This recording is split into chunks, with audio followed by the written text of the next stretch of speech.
In Africa today, young people make up more than 50% of the population. Often referred to as the cream of society, the continent's young people are faced with major challenges, job opportunities being one. Thus, the issues are many and varied. Issues of young people in terms of their after-school employment have been problematic. One looks at it from several perspectives. One is the issue, firstly, we can talk about the issue of the dropouts, those who drop out from junior high school to senior high school. Here we are seeing somewhat professional and technical training of both the girls and the boys. Of course, the statistics are worse for the girl child. The problem is employment. You know, this is a common problem in all countries, almost in Africa, because in Zanzibar we have no factories, we have no industries. So we have launched the program of the education, we call it as a mafunzo ya amali, in the vocational training. We established these centers for vocational training in different areas of Zanzibar, on the island of Zanzibar. And after finishing schools, we put these students in these vocational centers to train them about electronics, about mechanics, about masonry, and so on. We're teaching them for that to get their self-employment when they finish their schooling there. Right across Africa, we have to confront the youth issue. Some call it the youth renaissance. And the writings on the wall. We know clearly from the experience in the Maghreb, which is referred to as the Arab Spring, unless some concerted effort is made, we may witness something similar for sub-Saharan Africa. Young people are calling out, young people are talking, our government's listening. There are programs in different countries, and we acknowledge effort of government. But responding to employability of youth may need more than just government's intervention. We would need a more consultative approach or approaches with young people, but in partnership with the donor community, as well as in-country partners, NGOs, and the private sector. I think African youth are grappling with a lot of issues these days. Issues related to education, issues related to training, and also professional opportunities. Even those who have been trained because of the crisis, economic crisis, because of the conditions within the countries in which young Africans live, many youth have a crisis of faith, I think, in the future. Education and training as part of a process of lifelong learning are central to reducing poverty, thus significantly increasing the likelihood of opportunities for finding decent work or of generating income through self-employment. And many young people are not oblivious of this fact. Well, technical vocational education is very important in nation development, especially in developing countries. And especially, for example, like the Gambia, we need technical vocation presently more than any other thing. We have enough young people who have studied computer. We have enough young people who have studied marketing and other AAT and the other. Working in the office is not the only work that people can do, because right now, as you can see, I employ myself because I'm not working for anybody. Anything that I work out of here is belong to me. Because right now we are about to establish our own company.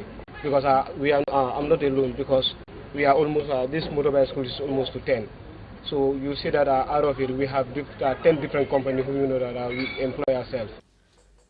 Although the introduction of TVET has helped to reduce unemployment in certain countries, major challenges in the provision of technical and vocational training continues to be encountered.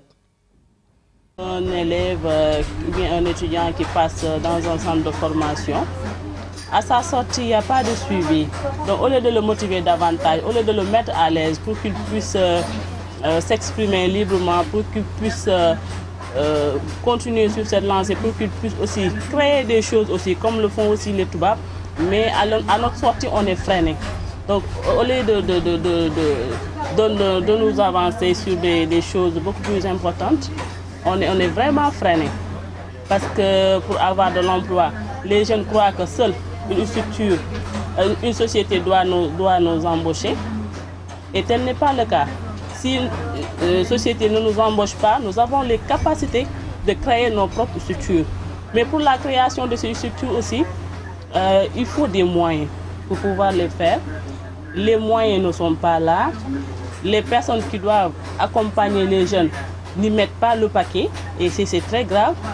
Et je vous signale qu'un pays développé est un pays qui mise beaucoup plus sur la formation professionnelle et technique.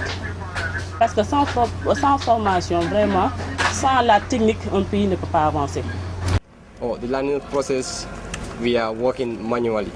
Like designing, when you come to designing, we design with our hand. And sometimes we use AutoCAD. So that's what is lacking here. For example, if we can have more computers, to work with that, because world is advancing. People are moving from ancient to modern ideas. So still now, most of us are working on this thing with our hand. So if we can have more computers here to work with those things, AutoCAD plus what we are doing, this manual will help us a lot. As young people see the need to be trained, so too do they understand that as the majority, the development of the continent rests on their shoulders. What then can TVET do for young people? If you look at it, the government cannot do it alone. So youths have to come out and help the government together with other stakeholders so that it can be achieved. The skill area is a very, very marketable skill, because if you know, for example, like if you study architecture, draftsmanship, for example, even without the end of month salary that you have from GTTI, you have your personal contracts outside, and at the end, sometimes what you even have per day or per week is far, far, far more than from what you have end of month. So the technical vocational field is very marketable, and it needs young people especially. We need to see how best we can motivate young people for them to go in the technical field. Even though like they face a lot of constraints, for example, like especially women going in for technical field, you have a lot of problems with regards to the community. You have only nothing to study apart from concept. A woman, can you hold a block? But those are all challenges that we are coming through. But I know that there is a lot of things that we need to do, and we have a big role to play with regards to technical vocational education. Young people need to understand the importance that it can play in our economy. Young people have a mentality that this vocational training it is for the what? For the layman, or for the what they drop out in schools, which is not true. Looking at me myself, I'm a graduate in the senior secondary, which I earn good results. So, but some people are there, they believe that if I am going for the technical vocation, I am a dropout. That is not the issue. Let them remove that mentality and make sure that they focus. It is for their own benefit, it is for their own health, and for them to have the self-reliance tomorrow, and for the nation and for the world, it is for them to come in and do this, and let them remove that mentality that they are having, that is only for dropout. There are no dropouts, unless you want to be a dropout. It is usually stated that every problem needs a solution. But how can we move forward to ensure that young people are well trained for employment? I think that we need to sit down and redesign our curriculum with the captains of industry, with those who are in charge of our social and development needs in the country, do our projection. Africa, our biggest failing is lack of planning. We do not plan. And we can't afford to fail on this. If we do not plan for the sustainability of the education and employability of our youth in the long term, we have a problem. So when you're looking at models, look at other countries relevant to Africa's development needs. Ce que je peux conseiller, c'est de peut-être revoir les curricula au niveau de l'enseignement pour que l'initiative privée soit plus développée au niveau des jeunes. Parce que dans le système francophone aujourd'hui, un jeune qui finit ses études, entre parenthèses, ne sert pas à grand-chose. Il n'a pas une spécialité donnée. We really need to rethink, but we really need to come up with smart solutions. We need to prioritize. We need to prepare young people well, but not prepare them for a job that is out there waiting for them, but helping them to be more creative and innovative. Our centers must move away from traditional approaches to addressing technical and vocational education. Our school systems themselves should begin to really look at the vocationalization of education. Education for employment should really inform the curricula from the basic to the secondary and even to universities. There's an issue of attitude.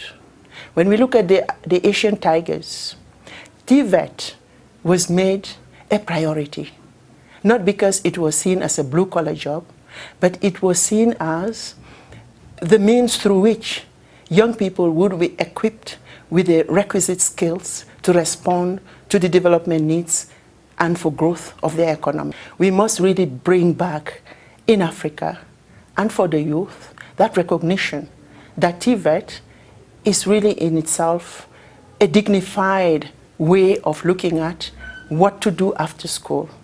The spirit of entrepreneurship, the spirit of innovation, the spirit of capitalizing on new ways of learning new skills using smart technologies. When I speak of practical skills that young Africans need, I mean training that can allow them to change their world, training that can give them technological skills, training that can give them skills that allow them to contribute to the economy of the country.